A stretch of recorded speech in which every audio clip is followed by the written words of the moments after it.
Have you ever bought some tech back in the day and wondered what it'd be like to use today?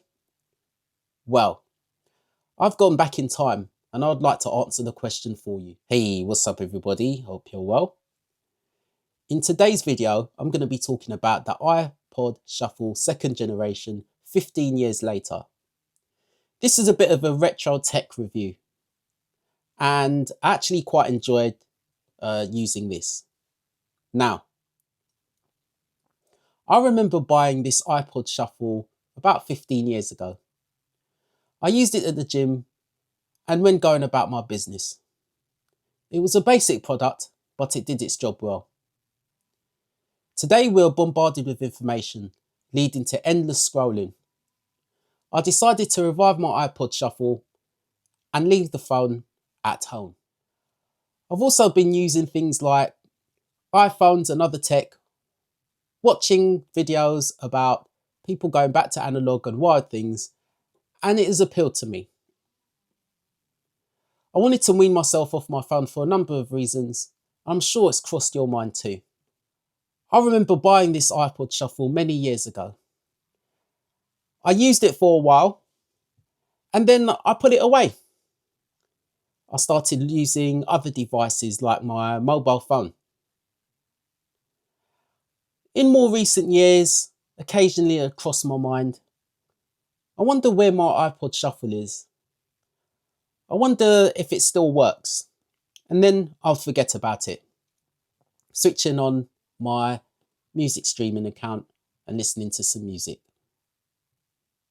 I've had similar devices before from Apple, iPods as well. The one with the scroll wheel and the digital display. And I had the one that didn't have the scroll wheel that resembles an iPhone. I think I bought it around 2008 onwards. So anyway, as you can imagine, I've had experiences with these things for best part of 20 years. Some of the years get a bit blurred because they were so long ago. But yeah, I've been in this game for a while. So I fished this device out of my shed and it survived a number of ice cold winters in the UK and some boiling hot days too. I lost the original charger, but I was able to get hold of one that could charge this. Although nowadays with the connectivity of USB-C, even with an adapter, this could be quite difficult to be seen on your laptop. Again, it's down to software updates over the years. Anyway, I had to charge this several times before it worked. Several times to the extent where I actually almost gave up on it. And eventually it charged. I just couldn't believe it. You have to be quite specific. Well, I had to be quite specific of where I connected this to and so on and so forth. But it charges every so often. And yeah, that's an interesting one. So anyway, the design. So let's talk. So the design on this is really, really good. Basic, nice to click buttons. It's got that kind of, I don't know if you can hear this, but that is such a nice sound and feeling when you click this. It's so, for want of a better word, clicky. Yeah, it's just got that tactile kind of vibe that I like. The buttons here, switch on and off. And then you have the shuffle function here. I'm trying to get this to focus. So you can shuffle it here. This button allow you to play it in a cycle or to shuffle. Obviously, it says on off. And then on here, you can connect it to your clothing. So yeah, really good. And yeah, the design is really good. Reminds me of the good old days of Apple when they actually thought a bit more about design, because Apple can be quite hit and miss with design nowadays. I think that during the Steve Jobs days, the days of Steve Jobs, their design was just better. They seem to have been a bit more thoughtful about their design.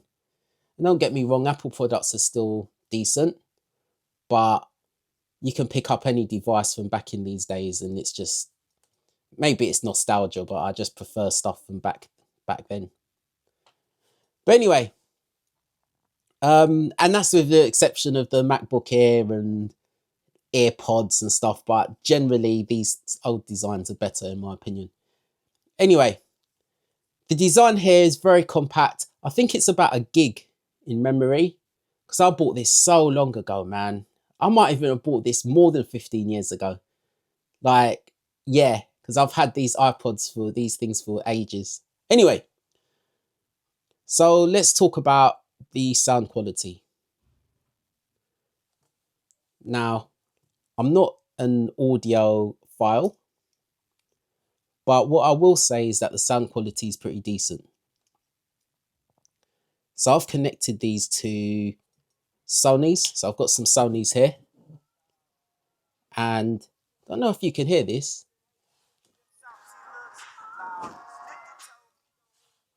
So yeah. So the sound quality, I've just proven to you that it's working. So when you press this button, it switches them on. That switches them off. So yeah, quite impressive. But yeah, again, I'm not like a audio expert. I wouldn't want to put that title on myself, although I do know what sounds good and what is high fidelity and what sounds good to me. And the sound quality is quite well balanced. I've tried them on Bose and I've tried them on Sony's, and they're pretty good. Pretty good. Anyway, so yeah, you notice the quality of the sound quality immediately. You know, a lot of people say, and this actually a fact, that when you connect things wired, and instead of using like streaming services, and you use the wired connection, and you get a high bit rate. Obviously, CDs are the best. CDs have the best sound quality. But yeah, the quality is good. So anyway, one thing I want to talk about, and this is quite late on in the video, and salute to you if you're still listening, is that so I can't connect this to my laptop, right? It's just not registered. It doesn't register the device. It doesn't even recognize the device properly. It'll know something's connected, but it just won't recognize it. So I can't adjust the music. The iTunes is incompatible. I mean, if anyone knows how to get around that, please put it in the comment section. It'd be very much appreciated. But there's one thing I want to talk about, which isn't a tech thing per se, but it's more of something that I've picked up on just generally, right? Is how I felt when I used this device. This was like going back in time in a good way.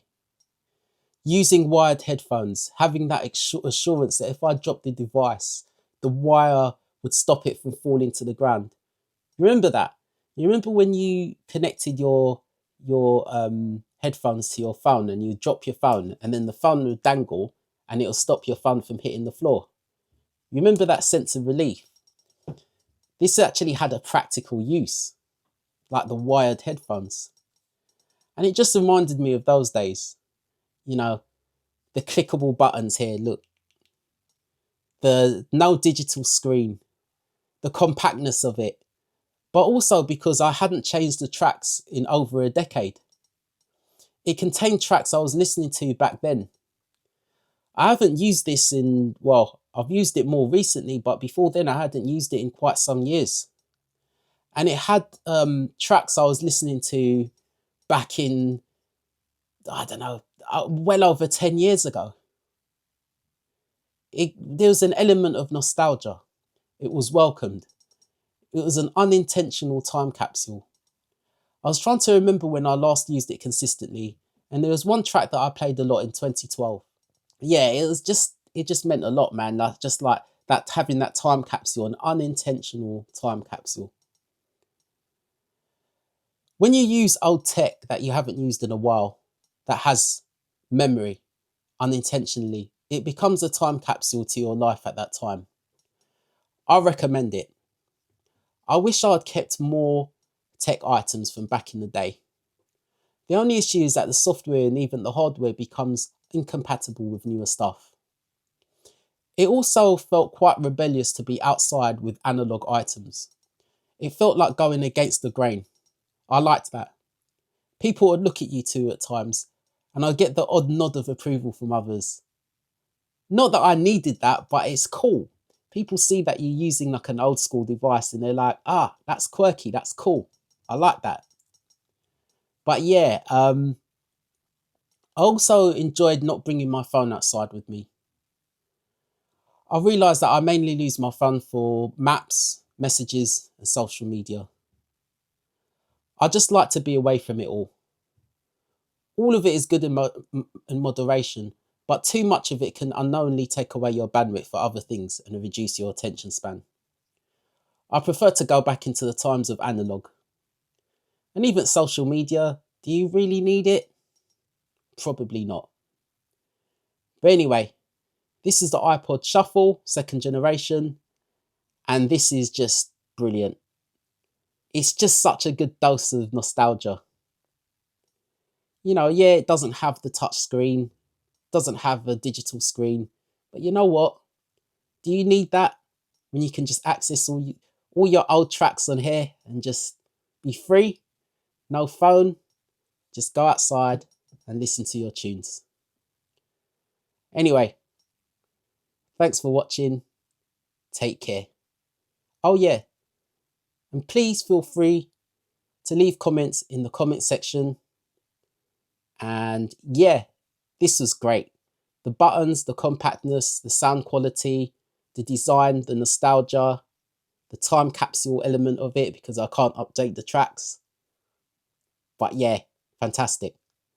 Take care, everyone.